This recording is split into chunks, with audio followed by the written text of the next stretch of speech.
to talk more about these primary elections being held today. All eyes on Ohio, where the governor is being challenged from the right in his primary. And an open U.S. Senate seat has 7 candidates on the Republican side, and former President Trump throwing his endorsement behind that man there, author J.D. Vance. With the Senate split 50-50, every one of these seats matters. Let's go in depth on what we can expect and what to watch for tonight. Joining me now, Desiree Timms, a Democratic strategist and former congressional candidate in Ohio, and John Hart, a Republican strategist and longtime communications director for former Senator Tom Coburn of Oklahoma. Thanks to you both for coming on. Yes, midterms are getting underway, so let's talk about it. Let's begin with you, Desiree, since you are there in Ohio. What's the mood on the ground, and does it feel like J.D. Vance has the momentum? I don't think any of the Republican Senate candidates have the momentum, given that former President Donald Trump referred to his endorsed candidate as J.P. Mandel. So I think there's a lot of confused voters on the ground, and it's really a toss-up when it comes to the Republican Senate primary. This will be a test of how important Donald Trump's endorsement is of candidates and what that means for the future of the Republican Party, because right now we know it's the Trump Republican Party. And then on the Democratic side, we have Representative Tim Ryan and Morgan Harper, who have had a lot of the momentum. But it was a rainy day here in Ohio. And so we are just hoping that that enthusiasm encouraged voters to turn out during the lunchtime when the sun came out, but then it rained again. And we always know that sometimes rain can depress turnout. But I'm hearing reports of long lines and a lot of excitement and energy, particularly on the Republican side of the aisle. So more to come, and we shall see what happens. Absolutely. So, John, what about you? The former president is endorsing candidates all across the county,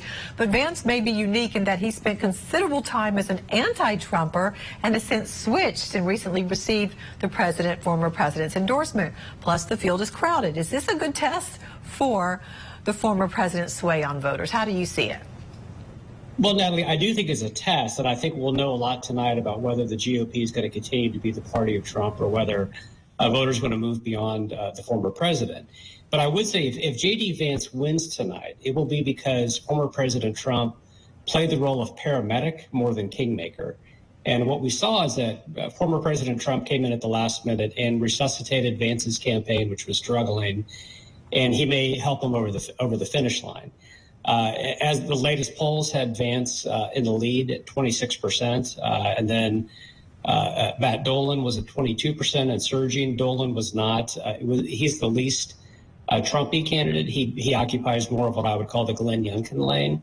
And Glenn Youngkin is the new governor of Virginia, who ran not as a Trump candidate necessarily. He didn't run as an anti-Trump candidate, but he ran more as a traditional Reagan conservative. It was a revenge of the normal type election that happened at the end of last year. So, and of course, if J.D. Vance doesn't win, I do think it'll be a bit of an earthquake in the GOP, and there's a good chance that he won't.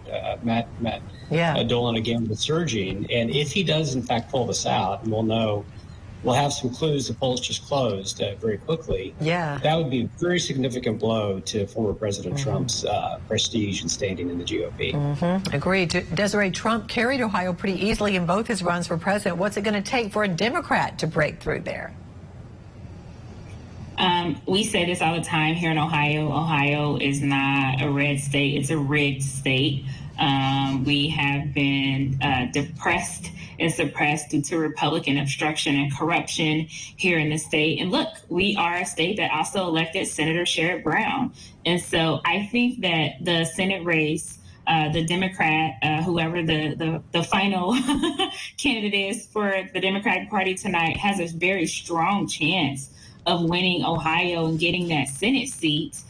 Because people understand just how important it is today, especially in lieu of the leak from the Supreme Court. And so I think women are going to be the difference makers in this election, and we may see a different turnout and a different sort of box filled in from the women across this state as they think about who the next senator should be from Ohio and what women's rights and reproductive health care and everything that's on the line and what that means to them. And that's likely going to be the Democratic candidate when we get to November. Right. We do have a new issue that's going to be top of mind for a lot of Americans in this country. And John, there's no runoff in Ohio. We could see a Republican win this with 30% of the vote or so. So what's the impact of that? Well, it's significant. In fact, it could be less than 30%. So in some states like North Carolina, you have to get 30% to move on to win the primary. And again, J.D. Vance very well could win with 26 or 27% of the vote. And that means 73 to 74% of Republican voters wanted somebody else.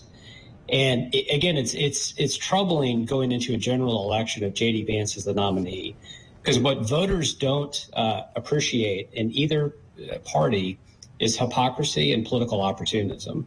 Back in 2016, J.D. Vance said Trump is cultural heroin. He said one day we'll regret, depending on Trump and leaning, into his narrative.